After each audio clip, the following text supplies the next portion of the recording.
আসসালামু আলাইকুম বন্ধুরা, আপনারা সবাই কেমন আছেন? আশা করি আপনারা সবাই ভালো আছেন। শীতের সকালে চলে এলাম নতুন একটা ভিডিও নিয়ে। আজকের এই সবজি আর সেটা হলো সিম। তো বেশি কথা না বলিয়ে চলুন সিমগুলো তুলে নিই।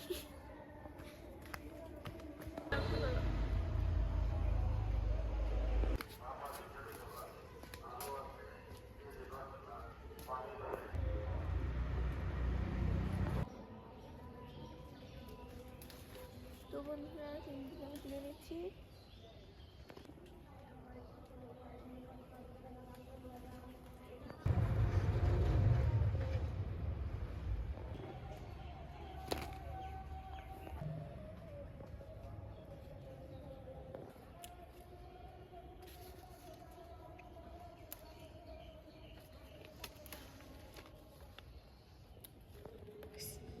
নামো।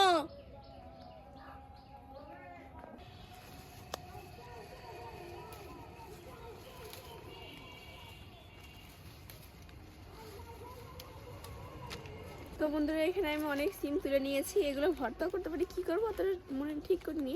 তো এখন পেঁয়াজের পাতা রসুনের পাতা তুলে নিই, চলুন বাগানে যাই। সময় না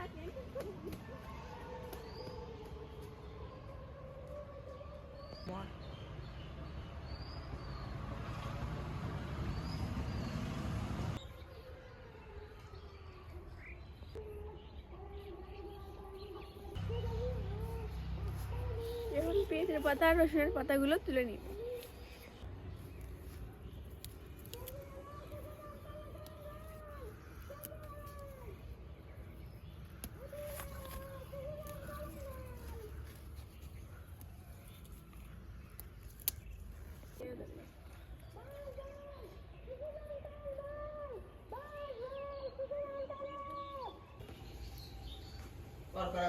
তো বন্ধুরা আমি এখন যে পেঁয়াজের পাতা রসুনের পাতাগুলো তুলে নিলাম, এগুলো দিয়ে আমি এখন ভাত মাখাবো। কড়কড়া ভাত মাখানো যাকে বলে। তো চলুন ভাত মাখিয়ে নিই। তো বন্ধুরা এই ভাত মাখানোর জন্য আমার যে যে উপকরণগুলো লাগবে সেগুলো হলো রসুন কুচি, লবণ এবং শুকনো মরিচ। সঙ্গে নিয়ে নিয়েছি কয়েকটা পেঁয়াজের পাতা এবং রসুনের পাতা এবং নিয়ে সরিষার তেল। তো প্রথমে আমি লবণ দিয়ে এই মরিচগুলো ভালোভাবে ডলে নেব। তো বন্ধুরা মরিচ ডলা হয়ে গেছে, এখন আমি এগুলোর সাথে রসুন পেঁয়াজ সবগুলো আবার একসাথে ভালোভাবে ডলে নেব। বন্ধুরা এখন আমি এখানে পেঁয়াজ আর রসুনের পাতাগুলো ছিঁড়ে দিয়ে দেবো।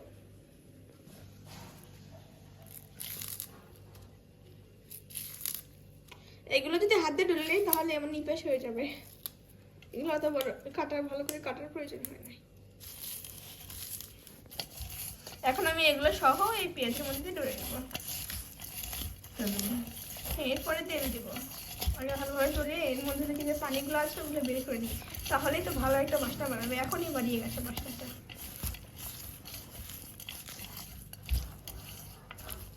তো বন্ধুরা আমার এই ডলা হয়ে গেছে, দেখুন কি সুন্দর রস বাড়িয়ে গেছে। মনে হচ্ছে তেল দিয়েছি কিন্তু তেল এখনো দেইনি।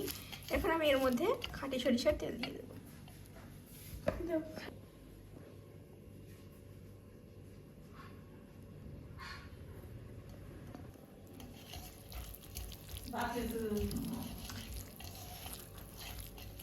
না এখন তো বন্ধুরা এখন আমার যে রাতের ভাত অর্থাৎ গ্রাম অঞ্চলে যা বলে কড়কড়া ভাত, তো সেগুলো এখন এর মধ্যে দিয়ে দেবো। কড়কড়া ভাত এটা সাধারণত বাসি ভাত বা ঠান্ডা ভাত বলে থাকে, কিন্তু আমি সেই ভাত এখানে দিয়ে দেবো। দেওয়ার সময় দলাগুলো একটু ভেঙে দেওয়ার চেষ্টা করবো। তো বন্ধুরা আমি এখন এই ভাতগুলো ভালোভাবে পিষে পিষে মাখা, কিন্তু সব জায়গায় মশলাগুলো এটাই বাস্তব। তো বন্ধুরা আমার এখন এগুলো সাধারণত এটা যখন আমাদের বাসায় করা হয় এটা আমরা প্লেটে নিয়ে খাই না, এখান থেকেই সব একসাথে নিয়ে খাই। তো এখন আমি টেস্ট করবো, তারপর রিতাবো টেস্ট করবো। বিসমিল্লাহির রহমানির রহিম।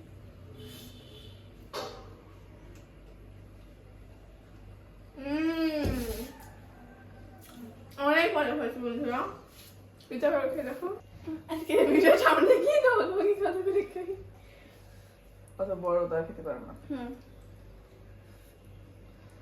তো বন্ধুরা এখন দেখি তারপর এতটুকু ভাত মাখানো খেতে কত সময় লাগে আমি কমাও কেন তো বন্ধুরা চলো শুরু করা যাক রেডি স্টেডি অ্যান্ড গো বন্ধুরা তারপর খাওয়া হয়ে গেছে এটা আই বাস্তু মা। এটাই বাস্তব।